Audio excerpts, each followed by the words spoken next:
Deep in the rolling green hills of the countryside, Farmer Barnaby lived a very quiet and very predictable life on his little farm. Every morning, Barnaby would step out of his cottage, stretch his arms wide, and get ready for a day of hard work and peaceful chores. But this morning was different. A deafening quack suddenly ripped through the air, shaking the windows and rattling Barnaby's very boots. Confused and a little wobbly, Barnaby followed the thunderous sound around the corner of the big red barn to the small duck pond. There, sitting in the tiny pond, was the biggest duck Barnaby had ever seen. It was the size of a prize-winning cow. The duck had glowing blue feathers around its neck that shimmered like magic. It looked perfectly happy, even if the pond was a bit tight. Barnaby thought the giant visitor might be hungry, so he brought out a standard bucket of corn. It looked like a tiny snack. In a single second, the duck vacuumed up the corn with a loud slurp and gave Barnaby a playful nudge for more. The duck wanted to play. It spotted Barnaby's tractor and, thinking it was a toy, gently picked it up with its beak. Barnaby waved his arms in a panic, shouting for the duck to put it down before his favorite tractor became a chew toy. Then came the sneeze.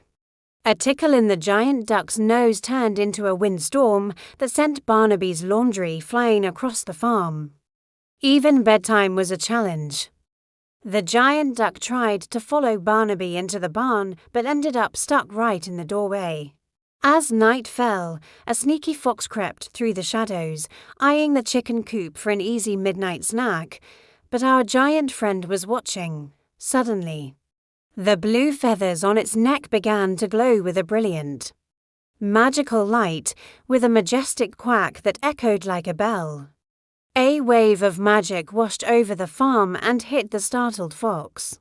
In a puff of glitter, the fox was gone. In its place fluttered a confused and harmless butterfly, which quickly flew away. Barnaby watched from the porch, amazed by his new friend's power. He realized his farm was now the safest place on earth. He walked over and gave the duck a massive hug, or at least as much of a hug as a human can give a giant bird. The next day, they relaxed together under the old oak tree. The duck even had its very own giant straw hat to match Barnaby's.